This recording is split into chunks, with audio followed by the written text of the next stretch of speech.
d'être là pour ce beau colloque au magnifique titre « Souvenirs d'enfance ». Ce matin, je vais très vite parce qu'on a deux communications assez copieuses. Ce matin, donc, le professeur Maurice Korkos qui va nous parler de Georges Perec et ensuite Liran Razitsky. Première rencontre avec la mort, Beauvoir, Leiris et Benjamin. Peut-être en introduction rappeler, parce que voilà, Sigmund Freud quand même, dans une lettre du 6 décembre 1896 qui présente ses réflexions sur la question de la mémoire et du refoulement. Je cite, il n'y a que deux phrases, ça va être très court. Je travaille, dit Freud, avec l'hypothèse que notre mécanisme psychique est apparu par superposition de strates, le matériel présent sous forme de traces mnésiques connaissant un réordonnancement selon de nouvelles relations, une retranscription.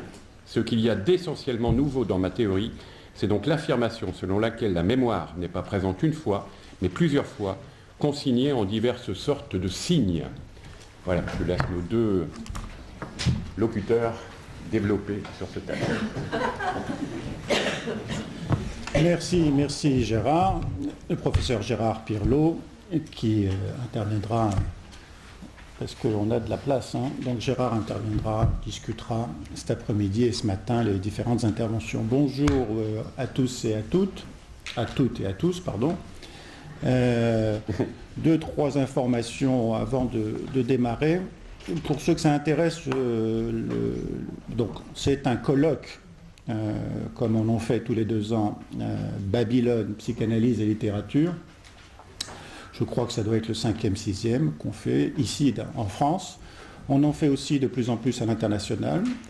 Notre ami Alejandro Rojas Urrego en Suisse en fait déjà depuis 3 ans. On en a fait en Italie, on en a fait en Belgique. Mon ami le professeur Jaume Claré qui est ici à Barcelone va en construire un. Et même il y a un colloque européen qui a lieu cette année en juillet. C'est le colloque de l'ESCAP, E-S-C-A-P, qui aura lieu en juillet, donc début juillet à Genève. Et il y aura 5 Européens qui interviendront sur la psychanalyse et la littérature. Vous pouvez trouver ça sur Internet. Encore une information avant de démarrer. Il se trouve que le séminaire Babylone, psychanalyse et littérature continue, bien sûr, et que la fois prochaine, c'est-à-dire dès lundi prochain, si je ne m'abuse, en tout cas début mars, c'est notre ami Boris Cyrulnik qui interviendra. Et je suis persuadé que le thème qu'il a choisi, même si l'auteur qu'il a choisi peut paraître équivoque, iconoclaste, puisqu'il a choisi d'intervenir sur Jean Genet, sur la question de l'autofiction chez Jean Genet, mais évidemment que la question de l'autofiction, avec la question des ruses de la mémoire dans la Shoah, est un élément important. Bref, je pense qu'il interviendra aussi sur la question de la mémoire, du souvenir, de la trace, du sillon, de la marque, du devoir de mémoire, du devoir d'oubli. Bon, et c'est, pour ceux que ça intéresse, donc, le premier lundi de mars, Boris Cyrulnik. Voilà. Alors, pour ceux qui ne sont pas habitués à ce séminaire, Babylone, Babel, psychanalyse et littérature, qui a presque 30 ans d'âge, il me faut, si vous permettez, que je précise 2-3 choses avant d'intervenir sur et autour de Georges Perec. La première chose la plus importante, c'est que celui qui vient devant vous s'exposer à parler d'un auteur, et en l'occurrence pas de n'importe quel auteur, c'est-à-dire quelqu'un qu'il considère, je parle pour moi, mais je parle aussi pour mes amis que je connais, y compris Gérard qui va intervenir, ou Anne-Marie Smith, ou Silk Schroeder, enfin bon.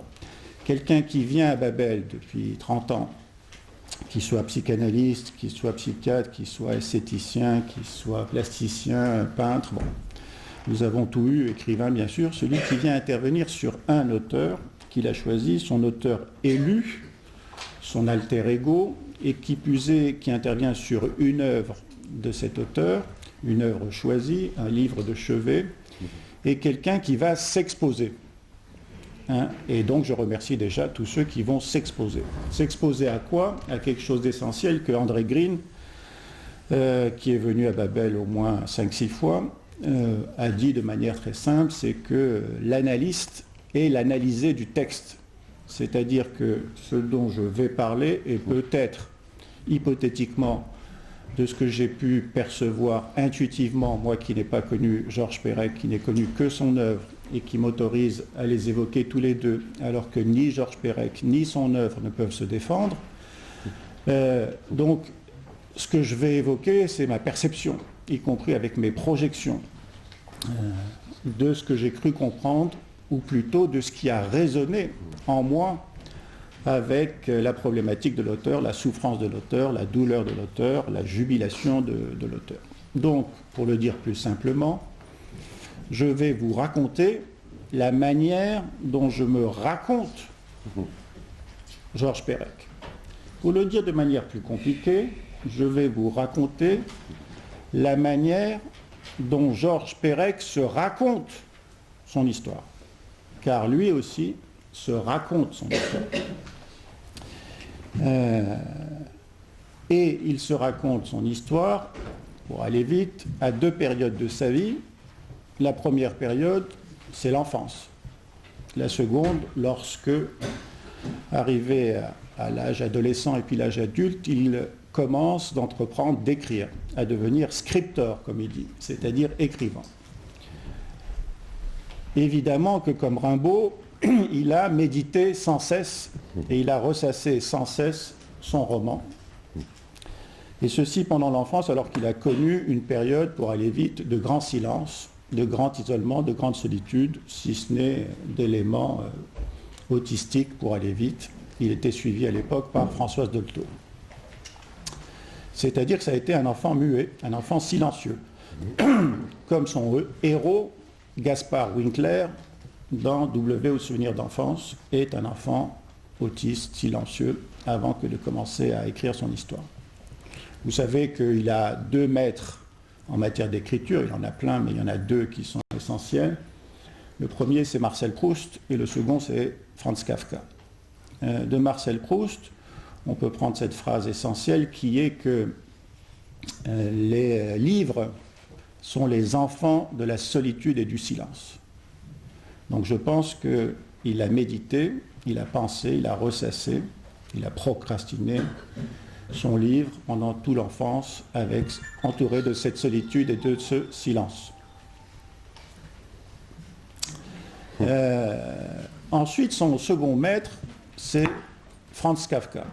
Et Franz Kafka a dit plein de choses, mais il a dit en particulier que écrire, c'est commercer avec les morts.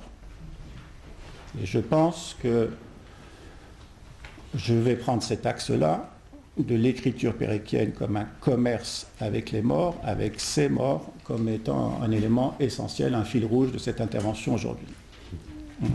Et c'est à l'âge adulte où il s'est autorisé enfin à pouvoir accepter d'exprimer, de transcrire ce commerce, pour le dire comme ça, c'est un très joli mot, commerce, hein, c'est un mot anal, quoi. Hein, c'est pas un mot lyrique, c'est pas du romantisme, c'est pas de l'hystérie, c'est de l'analité. Il va falloir commercer, c'est-à-dire négocier, parce que c'est pas si simple de commercer avec les morts, bien sûr. Bon. Pour aller vite, donc, sur ces deux maîtres de musique, comme il les appelait, car tous les deux sont des musiciens, et Perec aussi, bien sûr. Ces deux maîtres de musique que sont Proust et Kafka, il a pu dire, toujours avec cette ironie caustique qui le caractérise et qui n'est que la défense contre une pudeur maladive, il a pu dire « j'ai essayé de faire Proust et j'ai fait Kafka ». Il a essayé de faire Proust, c'est-à-dire qu'il a essayé probablement de laisser advenir à lui cette mémoire proustienne absolument folle qui est faite des papyroles lorsqu'il écrit, ces morceaux de texte qui collent les uns aux autres, avant le copier-coller informatique, ces guirlandes extrêmement denses, importantes d'associations. Proust est quelqu'un qui n'arrête pas d'associer. Il lui suffit de retrouver une sensorialité de l'enfance, et à partir de cette sensorialité, il vous associe, sans respirer, c'est un asthmatique, sans expirer, il vous associe pendant des pages et des pages et des pages, sans virgule, bon, et vous essayez de suivre sans vous épuiser, sans vous étouffer. Il va arriver la même chose avec Perec, vous allez essayer de le suivre sans vous épuiser. Bon. Donc il a essayé de faire Proust, qui, je vous le rappelle, lorsqu'il goûte la madeleine sur la tasse de thé, se rappelle lorsqu'il voit les 3 pontons du déminil, se rappelle, lorsqu'il goûte la serviette amidonnée, se rappelle, dès qu'il touche une sensorialité, lorsqu'il chute sur les dalles de Saint-Marc, se rappelle, l'équilibre, vertige, l'ouïe, l'odorat, etc., etc. Bon, il n'arrête pas d'associer. Bon. Tandis que Kafka, lui, a du mal à se rappeler, à chaque fois sa pensée avorte à un certain moment, elle ne peut pas aller au-delà. Donc lui va être entre Proust et Kafka, et on va voir pourquoi c'est difficile pour lui d'essayer de rester entre les deux. Bon. Donc, il va être soumis, comme tout à chacun, ce cher Georges, aux ruses de la mémoire. C'est-à-dire qu'il va devoir faire face au fait qu'il a envie de laisser une trace, une marque de quoi? De ce qui s'est passé pour lui, c'est-à-dire la mort de ses parents. Il veut, comme le disait Paul Valéry, essayer de faire un recueil, c'est-à-dire qu'il veut donner une sépulture dans l'écriture à ses parents qui n'ont pas de sépulture, en particulier sa mère, bien sûr, mort à Auschwitz, pas son père qui est mort le jour de l'armistice sur le front. Bon. Et aussi une sépulture à sa sœur Irène, qu'il ne faut jamais oublier, qui est morte aussi en bas âge. Bon. Donc il veut les recueillir à l'intérieur de ces phrases, leur donner une mémoire. J'aime bien le mot de recueil. Bon. Il veut, comme le disait Roland Barthes aussi, quand il évoquait sa mère, il veut que leur mémoire puisse perdurer dans la nuit des temps, du moins jusqu'à temps que sa notoriété, celle de Roland Barthes, de son écriture sur sa mère, perdure. Bon. Mais est-ce que c'est si simple pour lui? Non, parce que Gérard a évoqué Freud. Bon, là aussi, je suis obligé d'aller vite pour aller à mon point central. Freud a évoqué, en effet, ce qu'a dit Gérard, c'est-à-dire que la mémoire, c'est un organe compliqué et que cette mémoire trie, cette mémoire métabolise, cette mémoire élabore, cette mémoire refoule, cette mémoire clive, enfin bon, et que ce que vous obtenez lorsque vous vous souvenez de quelque chose est évidemment une fiction. Personne n'a la possibilité de retourner à la vérité historique. Ce à quoi vous accédez, c'est à votre vérité narrative, la façon dont vous vous racontez l'histoire, c'est-à-dire dont vous pouvez tolérer ce souvenir qui est à la fois plaisant et douloureux. Et pour ce qui concerne la mère morte de Georges Perec, lorsqu'il se souvient des expériences satisfaisantes passées avec sa mère pendant le très court intervalle qu'ils ont connu tous les deux, évidemment, c'est un souvenir plaisant, il retrouve sa mère vivante, mais c'est un souvenir douloureux dans le sens même où il retrouve la perte de cette mère à la mesure même où il la retrouve vivante. Bon. Mais c'est aussi compliqué parce que lorsqu'il retrouve cette mère vivante, il a un travail d'idéalisation, évidemment, donc il la magnifie, il la sanctifie, il la sacralise, il la fétichise, mais, et c'est là l'honnêteté de Georges Perec, il va nous dire aussi qu'il lui arrive d'avoir de drôles d'idées vis-à-vis de cette mère qui est morte en l'abandonnant. En tout cas, c'est comme ça qu'il l'a vécu lorsqu'elle l'a laissé à la gare de Lyon parce qu'elle l'avait mis dans un train de la Croix-Rouge pour cacher les enfants juifs avant la rafle du Veldiv qui va l'emmener, elle, à Drancy, puis à Auschwitz. Et il ne lui a pas dit au revoir. Bon. Donc, ces ruses du souvenir pour maintenir un souvenir d'enfance qui soit tolérable, toléré parce que tolérable, c'est de ça dont on va parler. Mais ce que Freud a dit, c'est que, et tout ce que, alors Babel, psychanalyse, littérature, on parle de littérature, mais en quoi c'est utile pour notre travail de psychanalyste? C'est toujours ça. Et donc Freud a dit, et pour ceux qui sont des affidés de la psychanalyse, soit devant, soit derrière le divan, vous savez que parmi les b.a.-ba de la psychanalyse, le travail se porte sur un matériel qui est le souvenir et le rêve. Pas seulement, mais bon. Et qu'en particulier, le souvenir a cette capacité d'évoquer les événements, tandis que le rêve a cette capacité de les interpréter. Et que Perec, dans son analyse, il a fait 3 analyses, avec Dolto, de Musan et J.B. Pontalis, va rapporter des souvenirs qui sont des fictions défensives et idéalisantes, et il va rapporter ce qu'on appelle des rêves tout faits pour psychanalystes, pour qu'ils les interprètent et qui ne sont que des leurs. C'est-à-dire qu'il va passer son temps à se défendre. Jusqu'à un jour, bien sûr, que les choses se révèlent. Bon. Mais que lorsque vous interrogez un patient, en particulier un adolescent, et que dans un entretien clinique psychiatrique ou psychanalytique, vous arrivez à cette étape classique qui est de l'interroger sur le souvenir et sur le rêve, et évidemment à associer les deux pour voir si le rêve qu'il vous donne interprète le souvenir qu'il évoque, vous tombez immanquablement, si vous posez la question de manière suffisamment bien tempérée, c'est-à-dire aussi loin que vous puissiez remonter quel est le souvenir de vous que vous avez en tête aujourd'hui, ici, dans le transfert, vous arrivez immanquablement à un souvenir de relation à la mère. Pour être plus précis, pour ceux qui ne le croiraient pas, parce que la mère n'apparaît pas dans ce souvenir, vous arrivez immanquablement à un souvenir de la relation à l'enfance ou de la relation à la maison, c'est-à-dire aux enveloppes sensorielles et sensuelles, si possible, de la maison, de la mère, de l'enfance. Il n'y a qu'une seule chose qui soit éternelle en nous, c'est l'enfance. Ou plutôt la manière dont on se raconte son enfance. C'est pour ça que c'est toujours présent de manière subconsciente.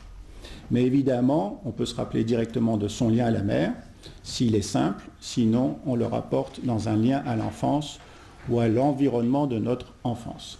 Et pour être plus précis, si vous étudiez ce fameux souvenir d'enfance de vos patients, pour être plus précis, ce qu'ils vont vous rapporter, c'est le souvenir de la manière, ça c'est Pascal Quignard qui l'a beaucoup développé, la manière dont le sujet a essayé de se dégager de sa relation à sa mère. Voilà. Donc je pose ça. Quand vous évoquez un souvenir ou un rêve, vous tombez immanquablement sur Babylone, l'archaïque, le lien à la mère et le lien de déprise à la mère. Bon. Et pour Pérec, évidemment, je vais rapporter sa biographie là pour ceux qui ne la connaissent pas, mais évidemment, avoir une mère disparue si tôt a obligé Pérec à essayer de la matérialiser dans ses souvenirs pour qu'elle apparaisse vivante. Pas trop vivante, pour ne pas être trop excitante, mais vivante. Il voulait qu'elle apparaisse comme à la fois éternelle et éphémère. Éternelle et éphémère. C'est ça les souvenirs, c'est ça les rêves. Quand vous les avez au bout de l'esprit, au bout de la langue, vous courez après eux, vous essayez de les toucher. Dès que vous les touchez, ils disparaissent, comme tout ce qui est inconscient et qui revient à la conscience. Mais vous savez qu'ils sont toujours là présents, que vous pouvez presque les atteindre, qu'ils sont éternels et éphémères. Évidemment, chez Pérec, tout est codé, crypté. Il ne choisit pas éternel, et il ne choisit pas éphémère par hasard. Mais peut-être éternel et éphémère est quelque chose qui me revient parce qu'il dit bien ce qui va être le travail de lutte incessant pour Pérec pour essayer de maintenir ce souvenir d'elle vivante, mais pas trop vivante. Vivante pour se soutenir d'une expérience satisfaisante avec elle, mais pas trop vivante pour ne pas être trop excitante. C'est la fameuse phrase aussi pérécienne qui est lorsque quelqu'un vous manque, tout est dépeuplé. Et le pastiche de Pérec, c'est lorsque quelqu'un vous manque, tout est repeuplé. Lorsque quelqu'un vous manque, tout est dépeuplé. Son livre La disparition, que vous connaissez, est un lipogramme où il n'y a pas de E.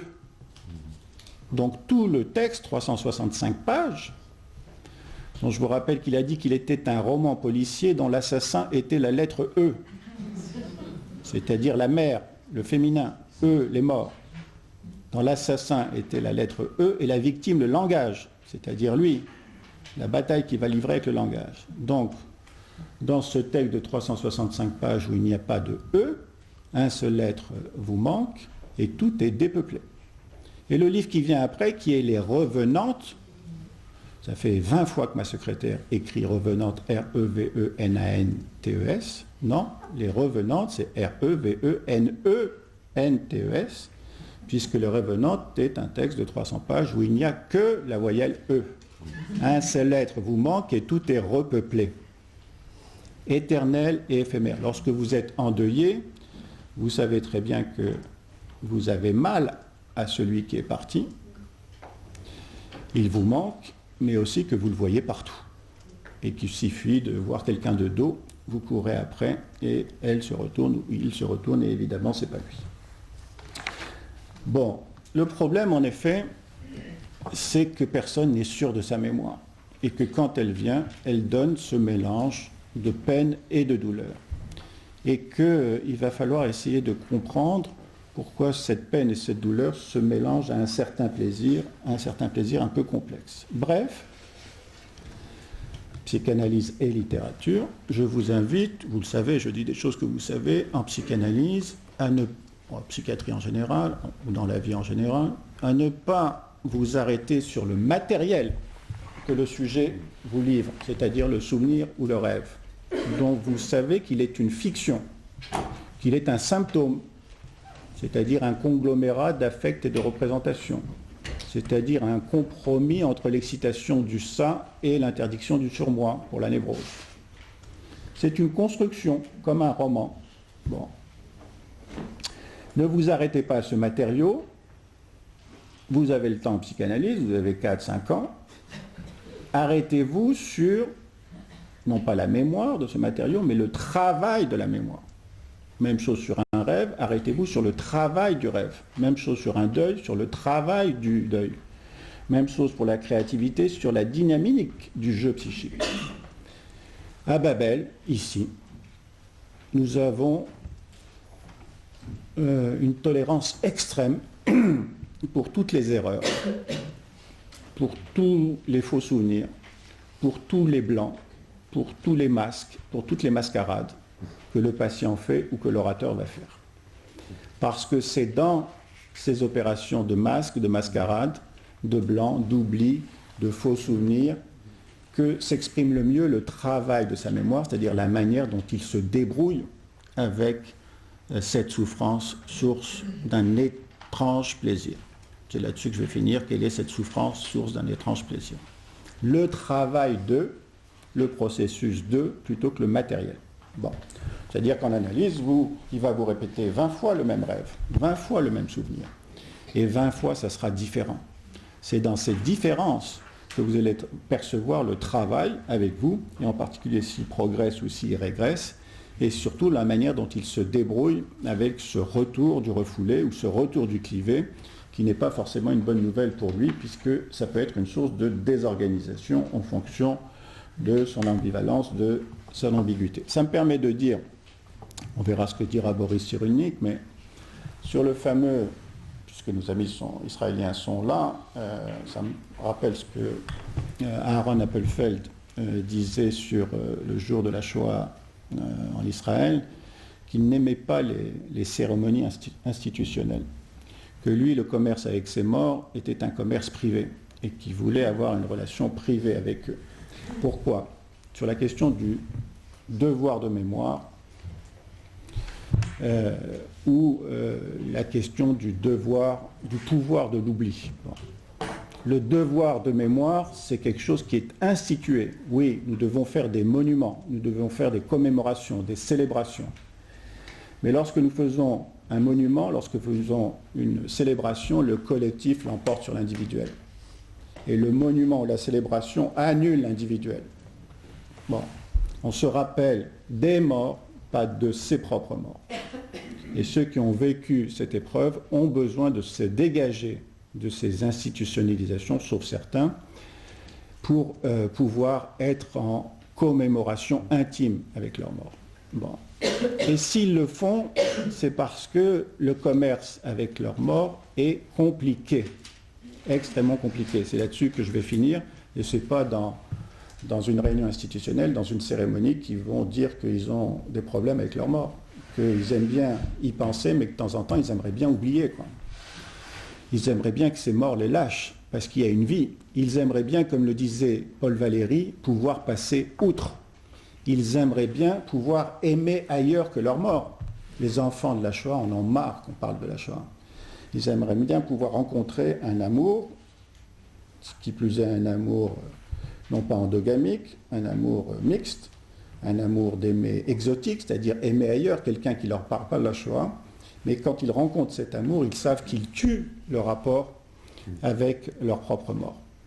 Donc c'est cet écart entre cette nécessité de vivre, cette nécessité d'être infidèle à nos morts, cette nécessité de pouvoir les oublier pour pouvoir vivre, et en même temps, on ne peut pas ne pas rester connecté à ses racines, surtout lorsque ces racines n'ont pas de lieu pour les commémorer, parce que tout se passe à Auschwitz, et surtout lorsque ces racines sont des racines qui ont été coupées. Et comment on va faire des enfants, des feuilles, à partir d'un arbre dont les racines sont coupées. Bon.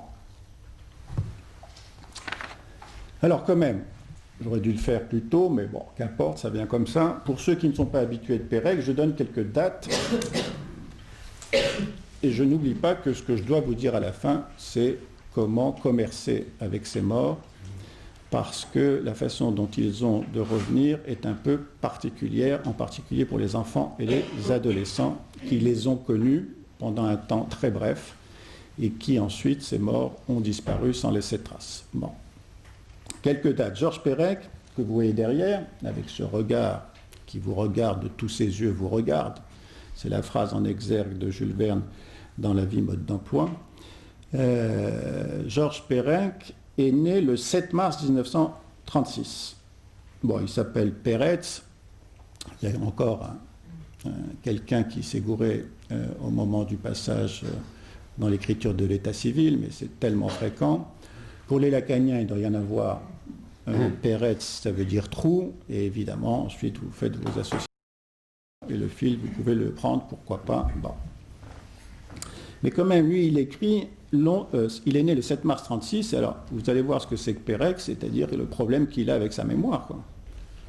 Il est né le 7 mars 1936 et il écrit « Longtemps j'ai cru », du Proust, hein, « Longtemps j'ai cru », c'est des pastiches toujours de ces auteurs, Thomas Mann, Proust, Joyce, Kafka, c'est-à-dire que ce gosse ne peut pas écrire sans pasticher un auteur. C'est-à-dire qu'il a besoin de trouver une parenté dans les livres. Ses pères en écriture, ses mères en écriture, ils sont là, Virginia Woolf, bien sûr. Il ne peut quasiment pas inventer, penser, sans ne pas s'appuyer sur un auteur, qu'il pastiche et qu'il mélange. Bon. Donc il est né le 7 mars 1936 et il écrit « Longtemps j'ai cru que c'était le 7 mars 1936 que Hitler avait envahi la Pologne ». Rendez compte, ça veut dire que sa naissance est à l'origine de la Shoah. La Pologne, c'est là d'où il vient, d'où viennent ses parents, et qu'accessoirement, elle est à l'origine de la mort de ses parents. Ça commence très fort. Bon. D'où vient cette culpabilité, dont il sait très bien qu'il n'est pas responsable? Bon, elle vient d'autre chose. C'est sa façon, encore, de vous leurrer. Il vous fixe là-dessus pour vous dire, alors il vous dit et il ne vous dit pas. J'ai une grande culpabilité, je la fixe là, alors qu'elle est ailleurs, on va voir où elle est. Bon, le 16 juin 1940, décès d'Itsek Jutko, son père, dit André, d'accord, engagé volontaire et qui meurt en plus le jour de l'armistice. Bon, donc c'est vraiment pas de chance. Il a 31 ans, le gosse a 4 ans.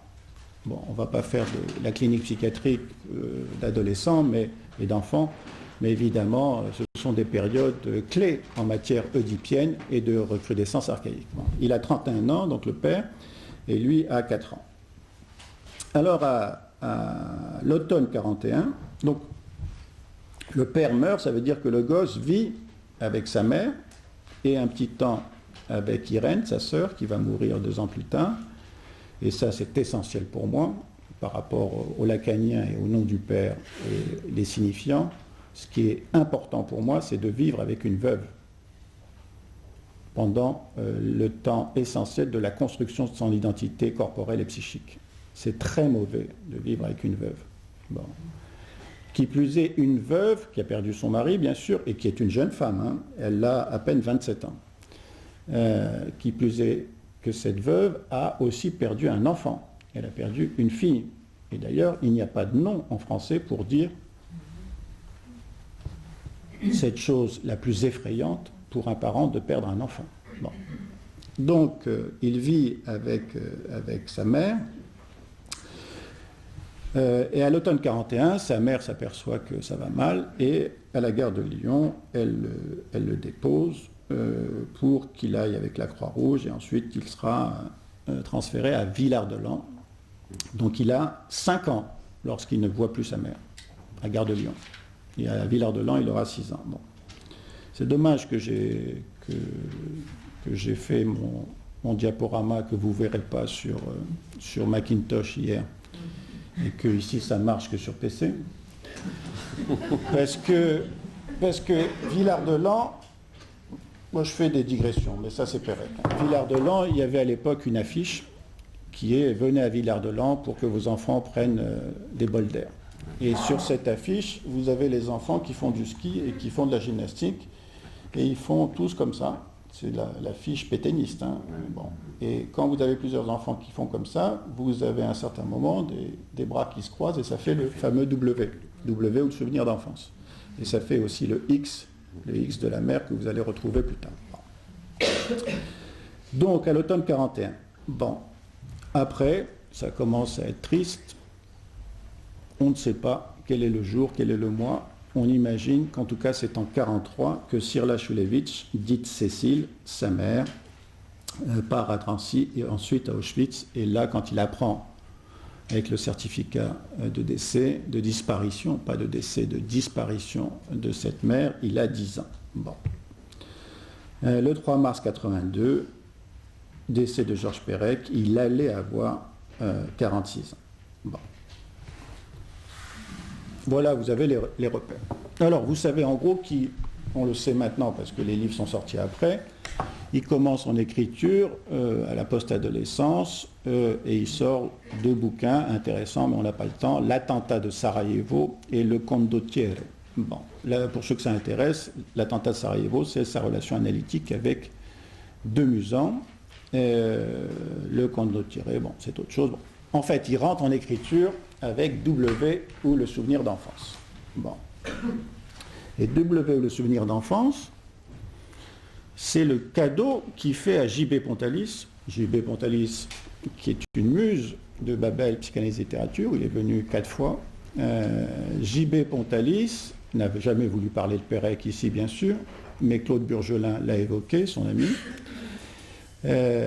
Donc, il fait son analyse de 4 ans avec J.B. Pontalis, et à la fin, il lui donne ce qui est né de cette analyse, cet enfant d'âme qu'ils ont fait dans le transfert, qui est W ou le souvenir d'enfance. Et J.B. Pontalis n'apprécie pas du tout, d'ailleurs c'est ce qu'un analyste doit faire, en gros il lui dit, c'est bien, mais vous n'avez pas fini. L'autre il lui a dit, voilà, j'ai fini, j'ai fait ça, merci.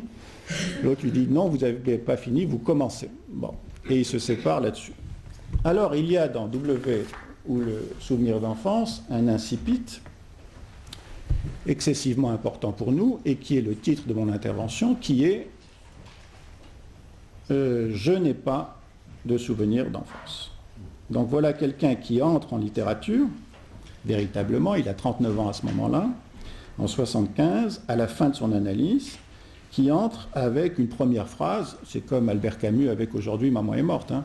Sa première phrase, je n'ai pas de souvenir d'enfance. Et si on lit la phrase qui suit cet incipit, je n'ai pas de souvenir d'enfance, qui est très importante cette phrase, elle dit « Jusqu'à ma 12e année à peu près, mon histoire tient à quelques lignes. J'ai perdu mon père à 4 ans, ma mère à 6, j'ai passé la guerre dans diverses pensions à Villard-de-Lans. Cette absence d'histoire m'a longtemps rassuré. Cette absence d'histoire m'a longtemps rassuré. Mais de quoi? De quoi me protégeait-elle? Sinon précisément de mon histoire vécue, de mon histoire réelle, de mon histoire à moi, qui, on peut le supposer, n'était ni sèche, ni objective, ni évidemment innocente. Ni évidemment innocente. Donc, voilà un livre autobiographique, ou plutôt, comme le disait J.B. Pontalis, voici, alors c'est un livre autobiographique puisqu'il raconte son enfance, même si la deuxième partie est une partie fantasmée par rapport à cette enfance, mais la première partie est son enfance. vous rappelle que dans W de souvenirs d'enfance, ce livre est marqué par la première fois qu'on voit ça en littérature, c'est-à-dire 2 pages blanches au milieu. La première partie, il raconte son enfance, la deuxième partie, c'est ses fantasmes. Au milieu, il y a les phrases de Queneau, dans ces brumes, dans ces ténèbres, est-ce que je vais pouvoir écrire ou est-ce que je vais m'abîmer, disparaître? Bon, très bien. Donc, c'est autobiographique, mais J.B. Pontalis disait des livres autobiographiques qu'ils étaient autographiques. C'est-à-dire qu'il fallait enlever le bio, qu'ils étaient essentiellement des fictions. Il parlait y compris de ses propres bouquins. C'est très important ça, et personne ne retrouvera la vérité historique. Donc voilà quelqu'un qui commence en littérature en s'appuyant sur un blanc, sur un trou, sur une absence, sur un vide. Ça nous rappelle nos patients, bien sûr, hein, en particulier borderline, sur la question du vide. Donc un trou dans la représentation. Classiquement, comme on dit pour la Shoah, un indicible, un ineffable, un irreprésentable. La question, c'est est-ce que c'est vraiment irreprésentable, ineffable, indicible, ou est-ce que ne pas avoir de souvenir ou être vide, ça a une valeur défensive contre un trop-plein de souvenirs. Et nous, en tout cas, c'est notre position essentielle dans le service avec les patients borderline ou avec tous ceux qui sont dans le rien, comme les anorexiques, c'est que nous savons que derrière ce rien, il y a du trop. Nous savons que ces patientes meurent de faim, qu'elles veulent tout dévorer. Nous savons que derrière ce vide des patients borderline, il y a du trop, du trauma, de l'excitation. Nous savons la valeur défensive des symptômes. Nous ne sommes pas des cognitivo-comportementalistes. Nous savons que ces symptômes sont des contre-investissements, que ça n'est pas le feu, ça n'est que la défense contre le feu. Donc pour Pérec, cette absence de souvenir a une valeur défensive. Et il vous le dit très vite, puisque la phrase d'après, il vous dit que cette absence de souvenir n'est pas innocente. Bon. Très bien. Il va faire, ensuite dans le travail analytique avec Pontalis, quoi? Arriver à se souvenir de plus en plus, en tâtonnant, comme il le dit lui-même très bien, en marmonnant les contours. En marmonnant les contours. Bon, vous entendez la mère toujours présente. Toujours. C'est quelqu'un qui a une écriture ventriloque. Il vous dit quelque chose et il vous fait passer autre chose, comme tous les patients. Bon. En marmonnant les contours, il va pouvoir se souvenir, rêver, il va pouvoir surtout, attention, on pourra en discuter, l'analyse ne permettait pas de retrouver la vérité historique, ne permet pas de régler ses comptes, de savoir où est le bourreau et la victime. L'analyse permet, elle aussi, comme la littérature, de s'inventer un passé. Pour ceux qui n'en ont pas eu. De s'inventer un passé. Ce n'est pas de moi, bien sûr, c'est de Pierrat Olagnier. Bon. Donc, il ne se souvient pas, il fait le travail en psychothérapie. J'imagine qu'avec JB, il a fait comme tous les patients que vous interrogez, comme nous on le fait au psychodrame. C'est alors, vous avez des idées? Non, j'ai pas d'idées. Non, je sais pas. Non, il n'y a rien qui me vient. Non, je pense à rien. Non, je me souviens de rien. Non, mes rêves, je ne me rappelle pas. Vous savez tout ça. Bon. Et qu'il faut dépasser tout ça, bien sûr. Bon. Pourquoi quelqu'un met du blanc comme ça, met du vide, met du blanc, c'est-à-dire, vous savez, les correcteurs, là, ou met du vide comme vous mettez sous vide quelque chose. C'est-à-dire que vous alexithimisez, vous anesthésiez, vous réprimez tous les affects, vous blanchissez, vous neutralisez, vous lissez ce souvenir parce qu'il est explosif, parce que c'est une bombe du temps, disait Georges Perec. C'est la bombe du temps de l'enfance qui risque d'exploser à l'adolescence, parce qu'à l'adolescence, vous allez comprendre un certain nombre de choses que votre innocence et votre insouciance infantile vous empêchaient de comprendre. Eh bien, si vous faites tout ce travail de répression, de mise sous vide, de blanchiment, c'est parce que vous voulez laisser, autant que faire se peut, intacte et intouchée la relation à votre mère. Alors là, je m'arrête 2 secondes. Vous auriez vu sur le diaporama de magnifiques diapos sur la fameuse rue Villain. Vous savez que Georges Perec a passé son temps, un certain temps, à redescendre toutes les années, à faire des photos avec ses copains de la rue Villain. La rue Villain, à Belleville, une très jolie rue, était là où sa mère avait son salon de coiffure. Coiffure de dames. Et qui était en face d'un autre salon de coiffure qui était coiffure à Soprani. N'oubliez pas le coiffure à Soprani, je parlerai de la cantatrice tout à l'heure.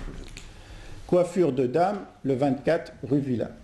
Une phrase qui m'a toujours ému, bouleversé, c'est dans Espèce d'espace et dans Remontons la rue Villain, cette phrase qui revient incessamment, qui est le 24 toujours intact. Le 24 toujours intact. Je vous ai dit tout à l'heure, ce dont on se souvient, c'est le lien à la mer, et en particulier le lien sensoriel et le lien sensuel qu'on déplace sur le lien aux enveloppes dans la chambre d'enfant, dans la cuisine avec la mère, dans la maison. La mère, c'est la maison. Et le 24, toujours intact, il a passé son temps à faire des photos chaque année pour fixer la destruction de la rue Villain, pour faire du continu avec ce qui allait être du discontinu, pour rester en continuité avec le 24 toujours intact. Bon. Donc il veut laisser intacte et intouchée la relation à sa mère. Le lien de sa mère au petit enfant meurtri. Il veut éviter que cette absence n'engendre de l'envie ou de la haine. Bon. Mais voilà qu'il ne peut pas s'empêcher, c'est là sa différence avec d'autres, lui écrivain, scriptor, il ne peut pas s'empêcher d'écrire, c'est-à-dire il ne peut pas s'empêcher de créer. Donc il va se battre et il va créer contre cette destruction de la mémoire, contre cette absence du souvenir, il va créer cum nihilo, comme disait Jean Gilibert, c'est-à-dire contre le néant. Pour nous, à Babel, il n'y a pas de création, au sens où on n'entend pas les romanciers, les auteurs, ceux qui sont obligés de s'inventer un passé, de s'inventer une vie, ceux qui sont obligés d'être auteurs de leurs livres, bon, pas qui romancent leur histoire. Cela crée, à partir de l'absence, contre le deuil. Bon. Et ils sont dans un besoin impérieux de le faire, ils n'ont pas le choix, ça s'impose à eux et c'est extrêmement douloureux. C'est tellement douloureux que tous les écrivains que nous avons vus ici à Babel depuis 30 ans créent contre le risque, ce néant, cette absence, dont je complexifie les choses, ce néant qui est aussi une extase. Le néant, c'est le nirvana.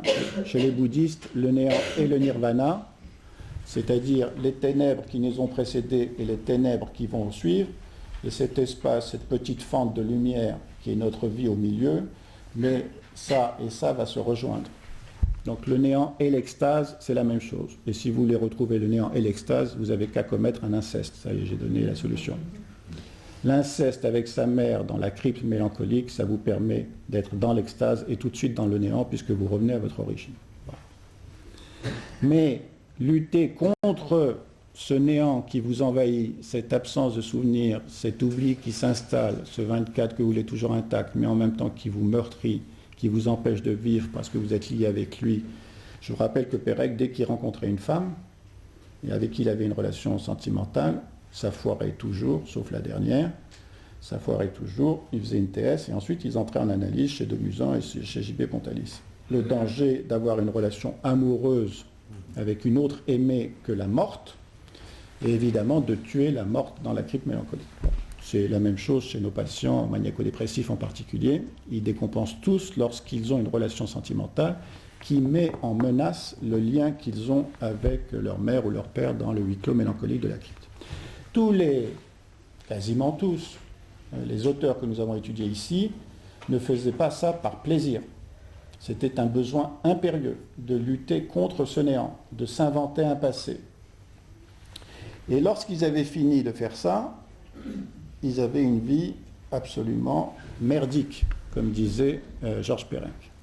La vie merdique, c'est de passer 15 heures par jour à écrire et le reste du temps, n'avoir quasiment pas de relations sociales, de problèmes de libido assez majeurs et surtout de noyer ce que vous venez d'écrire, de créer, qui est une bombe explosive, surtout qu'elle va rester une marque, de noyer ses souvenirs après les avoir intellectualisés, rationalisés avec toutes les défenses obsessionnelles de Pérec, que vous connaissez, de les noyer dans l'alcool, grand alcoolique Pérec, dans le tabac, il va mourir de cancer bronchique, dans des rapports sadomasochistes, il en a Pérec, lui aussi, comme beaucoup d'autres. Vous connaissez les rapports sadomasochistes de Proust dans sa petite vie, une fois qu'il avait fini d'écrire. Bon. Dans quelque chose d'assez fréquent chez ces auteurs, une masturbation compulsive, où il retrouve bien sûr, dans cette activité de remembrement, comme disait Georges Perec, de ressaisissement de soi, dans cette activité masturbatoire compulsive régressive, il retrouve l'objet de leur amour dans l'extase et dans le néant, après que leur avoir fait un enfant d'âme dans les fantasmes, et que le post-coitum est particulièrement tristum dans la masturbation. Bon. Alors, quel est le problème de Pérec? Il est le problème de beaucoup d'enfants de la Shoah, c'est qu'il va y avoir une collusion entre la grande histoire, avec une grande H, comme il le dit, c'est-à-dire la barbarie collective, la culture d'extermination, le nazisme, la Shoah, une collision entre cette grande histoire et son histoire individuelle, sa petite histoire, et que, pour aller vite et pour ne pas faire trop de jargon psychanalytique, cet objet maternel avec qui il a eu des relations dont on ne sait pas, à part qu'elles aient été brèves, quelle nature elles étaient. Je n'ai pas le temps de développer sur la question du chant et de la musique entre eux, mais bon, il y a eu quelque chose. Quelque chose lui a été enlevé et ne lui a jamais été redonné. Cette absence de l'objet crée chez l'enfant une surexcitation. L'absence de l'objet est une absence de parexcitation. L'enfant est surexcité parce qu'il n'est pas parexcité. C'est-à-dire que cet enfant qui s'agite, il n'est pas contenu, il n'est pas lové à l'intérieur des bras maternels, il n'est pas apaisé, il n'est pas chanté, il n'est pas lavé, il n'est pas inventé, il n'est pas rêvé, enfin bon, il est seul, quoi. Et il doit déjà composer avec ses auto-érotismes sa façon de se toucher pour se sentir exister et pas disparaître, ces auto-érotismes qui le remembrent, qui le resolidifient et qui lui redonnent une sensorialité, une sensualité, mais qui est nourrie d'un objet fantasmatique et pas de l'objet réel. Bon. Cette absence de relation tant dans la prime enfance le fixe aussi à l'objet primaire. Il va avoir d'autant plus de mal à se détacher d'un objet absent, d'un objet énigmatique qui ne lui a pas dit au revoir. Donc il est fixé, il est excité, et se développe chez lui, comme chez tout enfant, un certain nombre de fantasmes incestueux et de fantasmes archaïques, mais qui n'ont pas de lieu où se poser, et qui tournent dans sa tête et dans son corps. J'insiste, moi, depuis très longtemps, pour l'enfant et l'adolescent, sur ne pas trop intellectualiser, ne pas aller trop vite sur la tête et l'esprit, et de rester sur le corps.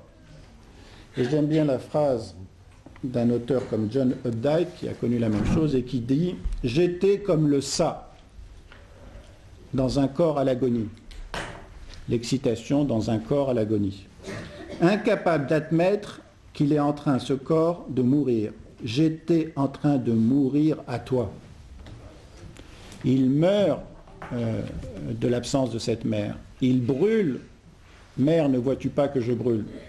Il brûle de cette absence. Il s'autoconsume, et en particulier dans cette activité masturbatoire compulsive. Bon, il meurt d'amour pour ceux qui veulent rester beaucoup plus lyriques. Bon. Je passe sur un certain nombre d'autres choses, en particulier, peut-être pas sur quelque chose qui est que je m'interroge de plus en plus sur la façon dont, dans le court laps de temps qu'elle a eu avec lui, en sachant qu'elle était veuve, il y a un commentaire de Pérec sur une photo où il est avec sa mère, où il dit une phrase assez simple, comme toujours chez Pérec, mais qui est terriblement émouvante. Si vous mettez, vous, l'affect qu'il ne met pas. Lui, il neutralise, il réprime, c'est à vous de mettre l'affect. Lui, il enlève la voyelle, c'est à vous de mettre la voyelle. C'est comme en hébreu, nos amis israéliens le savent, c'est à nous de mettre les affects, la voyelle, sinon on ne comprend rien à l'écriture. Bon. Toujours est-il que j'ai perdu le fil, mais bon. Sur la photo.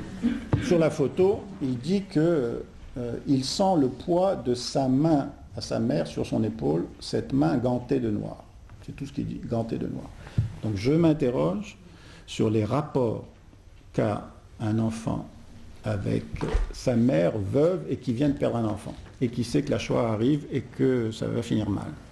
C'est évidemment une mère déprimée et je m'interroge sur les rapports anxieux, dépressifs de cette mère, que je ne critique pas, que je ne juge pas bien sûr, mais la détresse de cette mère, et j'insiste sur le fait qu'elle a dû transmettre cette détresse. Et ce que je dis, c'est qu'il n'y a pas plus excitant qu'une détresse dans la transmission entre une mère et un fils, et que le contrepoison de la transmission de fantasmes mortifères entre une mère et un fils, c'est le sexuel.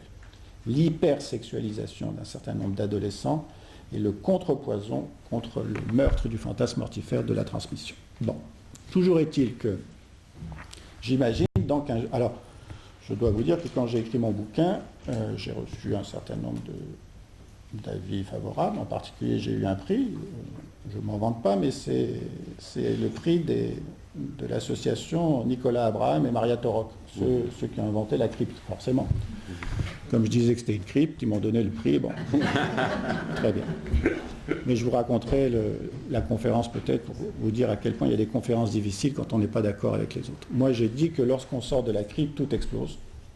D'accord ? Et je me suis aperçu que dans l'assistance, il n'y avait, comme toujours dans les associations, il n'y avait que des encryptés. Et alors, je me suis fait incendier par un certain nombre d'encryptés qui m'ont dit non, moi je suis sorti de la crypte, je suis vivant, donc vous dites des conneries. Bon, très bien. Parce que je dis que Pérec, lorsqu'il sort de la crypte, il meurt, il décompense son conserve en chic. Bon. Donc ça s'est très mal passé, le prix Marais. Bon. Ce qui s'est très mal passé, c'est aussi avec les amis de Georges Perec. Les amis de Georges Perec ont écrit des livres fantastiques. Et dès qu'ils abordent la question que je vais enfin aborder pour conclure, c'est-à-dire les relations avec sa mère dans la crypte, mélancolique, relations faites d'amour bien sûr, passionnelles, mais aussi de détresse et de fantasmes sexuels, incestueux et archaïques particulièrement compliqués, que vous pouvez voir dans des films comme Portier de nuit, par exemple. Portier de nuit d'Iliana Cavani, c'est pour ça qu'il a fait scandale. Ou dans des films, encore mieux, comme Ennemi d'un jour, d'après Isaac Davis Singer, sur la sexualité des déportés en revenant de la Shoah. Évidemment que leur sexualité ne peut pas être la même après avoir vécu ce qu'ils ont vécu. Ils ont été parasités, ils ont été contaminés. L'essence de la barbarie nazie, c'est d'abord que vous êtes une victime passive, mais aussi que la barbarie, le sadisme qui est leur, vous contamine. Vous devenez un complice. Et là, il va y avoir quelque chose de plus terrible. Après être victime passive, après être complice, vous êtes bourreau. Bourreau de vous-même et de vos proches. J'y viens. Bon. C'est ça qui est évidemment extrêmement perturbant et surtout pour un enfant. Un exemple de ça, c'est le film de Luciano Visconti, Les damnés, où vous avez la contamination par la culture d'extermination de ce sadisme qui vous prend la tête et qui ne vous lâche pas. Bon. Donc les amis de Georges Perec ont écrit des choses fabuleuses, ils font des choses fabuleuses, et ils s'approchent de ce que je vais finir par dire, mais que j'ai du mal à dire. Ils s'approchent de ces fantasmes incestueux et archaïques qui expliquent qu'il n'a pas souvenir d'enfance et qui s'en protègent. Et à chaque fois qu'ils s'approchent, ils s'en vont. C'est formidable.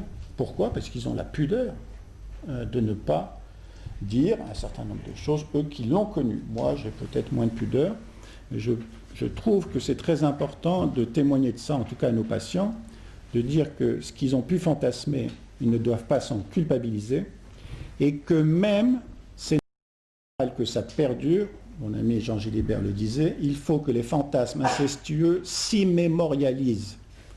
La seule chose qui a existé pour Georges Perec, c'est l'absence de sa mère.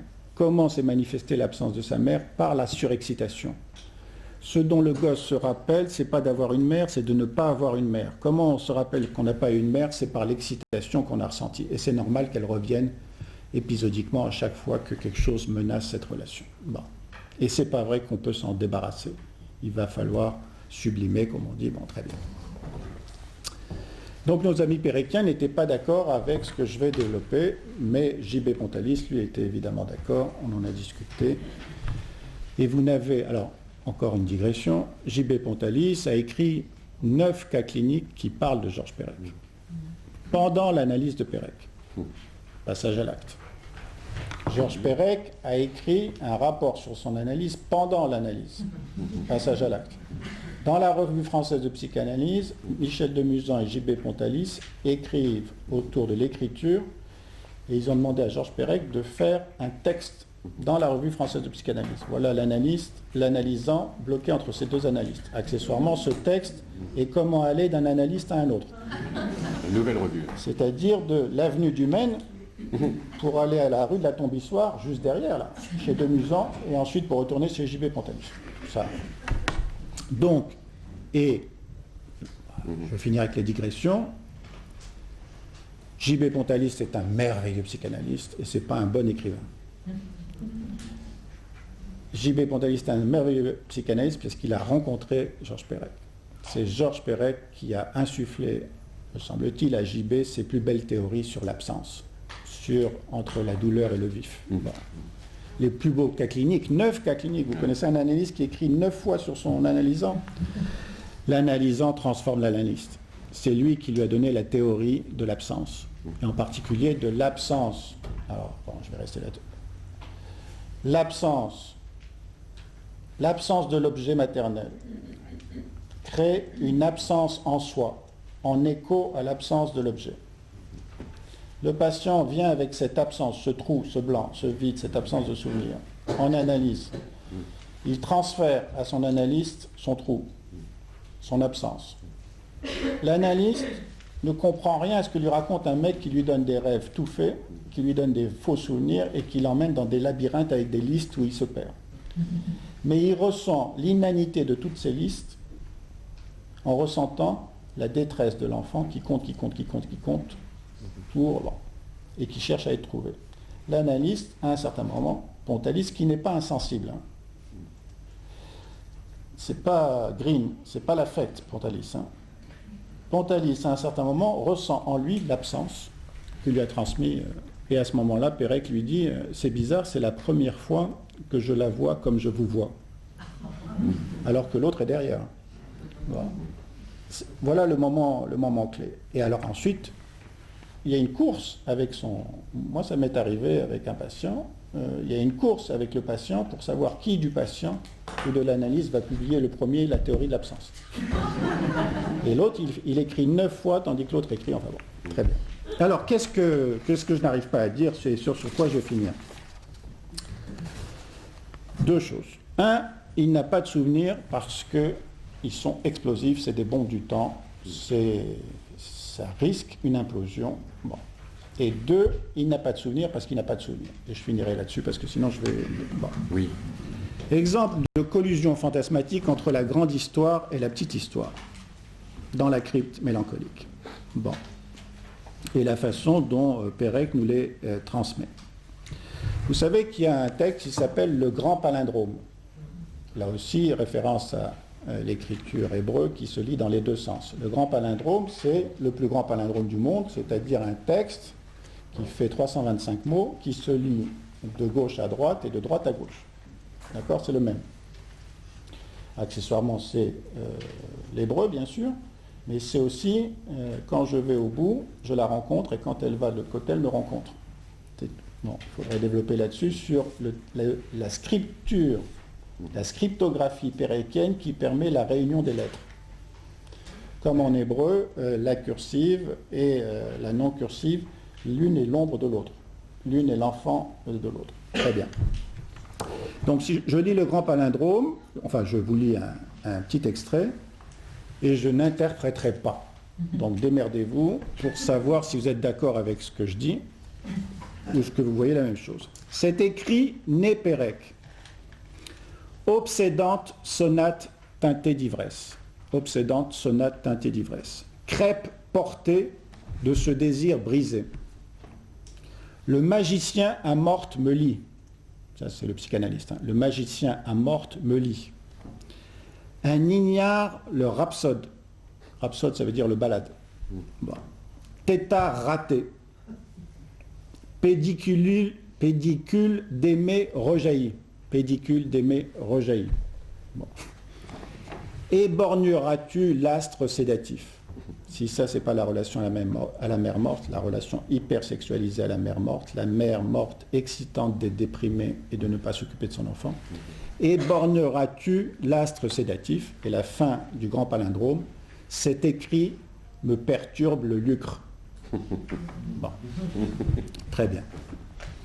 Alors, accessoirement, c'est quasiment du Michaud, hein. C'est-à-dire quand Michaud, lui aussi, a un problème pour se souvenir de la relation avec sa mère morte, je vous rappelle que Michaud envisageait sa mère comme étant une statue dans un parc à Versailles, un jour de pluie, une statue blanche et lisse qui n'avait ni tête ni main, et à qui il devait apprendre à marcher.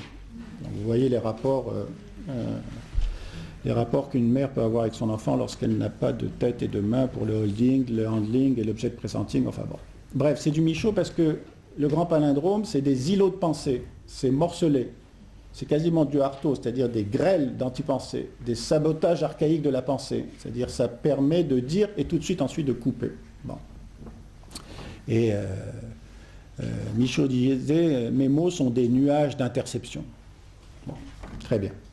Donc ça, c'est le grand palindrome. Si je prends un autre texte, la disparition, dont je vous ai dit qu'il n'y a pas de E, et que évidemment, c'est ça pour moi, c'est ça qui me transporte à chaque fois, c'est comment un gosse a inventé, c'est le seul à avoir inventé ça, c'est-à-dire utiliser la matière de l'écriture, les lettres. Tout le monde s'est occupé des phrases, de la prosodie, mais des lettres. Bon.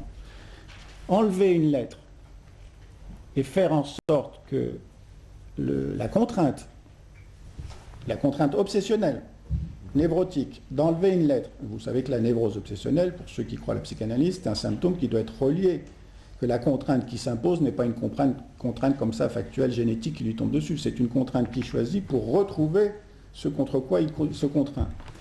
Enlever le E, bon, E, la lettre féminine, E, la voyelle, E, les parents, E, Dieu, il n'y a pas plus absent que Dieu. Hein, bon. Il n'y a pas plus omniprésent dans l'absence que Dieu. Bon. Enlever ça, que personne s'en aperçoive, mais qu'on reçoit effectivement, qu'on lit ce texte et qu'on perçoive effectivement qu'il manque quelque chose, c'est-à-dire qu'il ne vous transmet pas son histoire, ça va mal avec ma mère, j'ai des trucs compliqués, il ne vous dit rien du matériel, il vous transmet l'affect, il vous transmet le trou. Ça, c'est exceptionnel. Alors, qu'est-ce qu'il écrit dans la disparition? Il y aura, alors, en même toujours, c'est un pastiche de Moby Dick de Melville. Moby Dick de Melville, c'est Achab, c'est la baleine blanche pour aller vite, c'est la mer, c'est pas n'importe quelle mer, c'est une mer déprimée, blanche, bon. Il y aura partout, il y aura toujours un survivant. Galion maudit dont la damnation aura fait un corbillard flottant. Dans l'iris blanc d'un rorqual blanc. Rorqual blanc, c'est la baleine. Dans l'iris blanc d'un rorqual blanc, oui, l'iris blanc de la mer déprimée.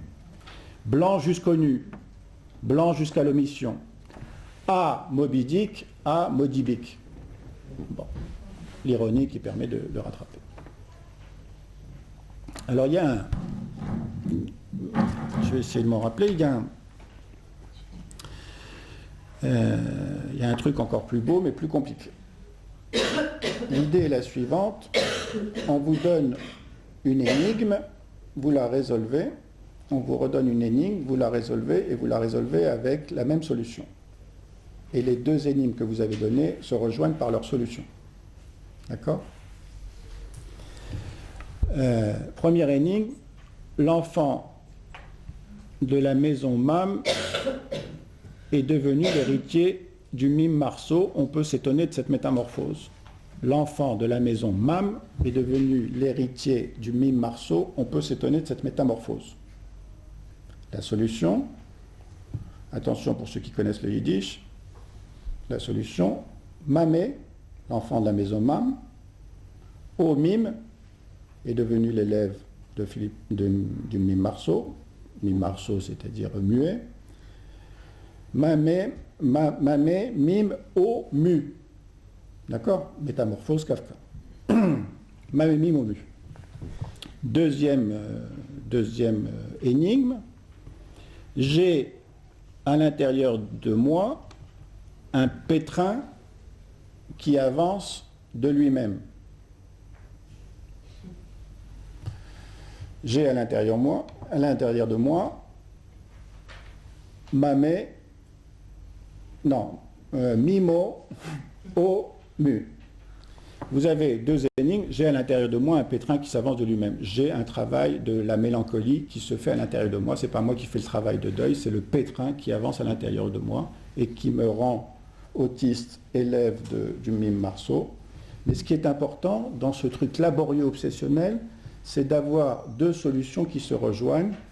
Ma mère qui m'a rendu comme ça et moi qui deviens comme elle. Parce que j'ai une misophonie. C'est laborieux, c'est casse-gueule, ça vous prend une tête, vous imaginez, JB Pontalis. Bon. Mais tout ce que ça veut dire, c'est qu'on se retrouve dans l'affect, dans l'isovocalisme, dans le son, et que le sens, le signifiant, on s'en fout. Bon. Encore deux, bon, celle-là c'est plus simple. Variation. Je prends, donc pour vous témoigner de la collusion fantasmatique, je prends un maître d'écriture, Marcel Proust. Longtemps, je me suis couché de bonne heure. Très bien. Il fait des variations autour de ça. Évidemment, la première, c'est longtemps je me suis couché de malheur. C'est marrant, mais c'est pas marrant. Parce que malheur chez Pérec, c'est la masturbation. Pérec, quand il se masturbe, et je sais s'il le fait, c'est j'ai fait un malheur. Ou l'autre, c'est j'ai fait une carte de géographie. Et ça, c'est l'envahissement de la Pologne. Tout est codé. Bon. Longtemps, je me suis couché de bonheur, longtemps, je me suis couché de malheur, c'est-à-dire que j'ai rêvé de choses compliquées. Troisième variation, variation dite minimale, longtemps, je me suis touché de bonheur. Marcel aussi, d'ailleurs. Hein. Troisième, bourdon, troisième variation, bourdon, longtemps, je me suis coché de bonheur. Eh oui, touché, ça se paye, on se coche, bon. Et celle qui me tue, parce qu'il faut la comprendre, ça s'appelle isovocalisme, qu'on rende le fruit fourré aux veuves. Qu'on rende le fruit fourré aux veuves. Ça, c'est une allusion à Irène, l'enfant mort, qui est encore dans la tête de cette mère, et avec qui il est en compétition pour récupérer l'attention maternelle, qu'on rende ce fruit fourré aux veuves. Bon. Je vais finir... Bon, vous savez qu'il y a un livre qui s'appelle « Je me souviens ». Bon, c'est aussi un leurre. C'est tout un tas de souvenirs collectifs. Le seul intérêt de ces souvenirs collectifs, c'est que quand il vous les rappelle, vous vous rappelez où vous étiez vous à ce moment-là. Et donc, c'est un livre sympathique puisque c'est vous qui créez le livre et que lui, il vous laisse une place. Là aussi, c'est très affectueux. Mais si vous cherchez dans les différents souvenirs, vous allez trouver, je passe parce que sinon on prend le temps, vous trouverez 4, 5, 6, 10 références à la Shoah. Et des références extrêmement lourdes. Je finis sur le texte. Si je me suis attaqué à Pérec, c'est parce qu'il y avait ce texte. Ce texte est un texte d'étudiant en médecine. Le texte s'appelle Cantatrix Sopranica L. Vous avez le L de... Bon. Ce texte, Cantatrix Sopranica L, est un texte d'étudiant en médecine parce que, pour ceux qui le connaissent, c'est écrit en anglais et c'est une expérience médicale un peu compliquée avec une bibliographie extrêmement hilarante. Bon. Et donc on se l'est passé tous, et à force de se le passer, ça c'est Pérec, hein, à force de se le placer, on avait les photocopies qui devenaient blanches. Ça c'est Pérec. C'est la magie de Pérec, c'est qu'on retrouve Pérec. Dans Cantatrix Sopranica L, qui est le texte le plus drôle de Pérec, c'est aussi le texte le plus tragique. Il s'agit de quoi? Il s'agit de prendre une cantatrice, c'est-à-dire une déesse mère, qui est surmaquillée et qui vous chante le chant des sirènes pour vous attraper. Bon. Et bon, je passe, mais les cantatrices, vous les avez chez Hergé, Castafiore et Haddock, et vous avez chez Hitchcock, avec la plus célèbre cantatrice, c'est celle qui possède Anthony Perkins. Bon. La définition de Georges Perec de Psychose d'Alfred Hitchcock, ce contrat de location est pourri, le contrat de location, hein, c'est-à-dire la crypte mélancolique à l'intérieur de soi. Ce contrat de location est pourri, il ne saurait être question que tu le respectes, et mieux, tu dois l'attaquer. Voilà. Quand vous êtes possédé par la mère morte, comme Anthony Perkins, tu ne dois pas accepter ce contrat de location, il est pourri, tu dois l'attaquer, tu dois t'en dégager. Bon. Donc, Georges Perec évoque une cantatrice. Bon. Et alors, le postulat de l'expérience, c'est un truc péréquien, c'est qu'il faut que le public lance à la cantatrice d'abord des tomates, ensuite du ketchup, ensuite des roses, ensuite des enclumes. Pourquoi? Parce que l'important pour le public, c'est de faire crier la cantatrice. Quand vous entendez une soprano coloratour, ça dépend lesquelles, mais le cri est soit un cri d'effroi, soit un cri d'extase. Voilà le mélange effroi-extase. Il dit, Georges Perec, que la réaction qu'il obtient dans cette expérimentation scientifique, la réaction qu'il obtient de la patiente, de la cantatrice, c'est une réaction yellante. Elle ne semble pas souffrir, elle sourit sans arrêt. Mais je ne peux pas le supporter, je l'anesthésie au gaz, à l'allotane, et je lui enlève les cordes vocales. Voilà. Et il conclut, l'eugéniste en rue consomma d'art son épi d'éolienne. L'eugéniste en rut consomma d'art son épi d'éolienne. Voilà l'identification de Georges Perec au bourreau nazi, où il retrouve sa mère dans la chambre du camp de concentration. Ce fantasme incestueux, c'est pour rester avec elle jusqu'au dernier moment. Il n'y a rien de sexuel, il n'y a rien d'obscène. C'est la seule façon de lutter contre le poison de la détresse qui l'anéantit et de faire quelque chose de son excitation. C'est de rester avec elle, et s'il faut rester avec elle en étant le bourreau nazi, pourquoi pas. L'important, c'est de partir avec elle plutôt que de rester parce qu'elle ne lui avait pas dit au revoir. Merci de votre attention.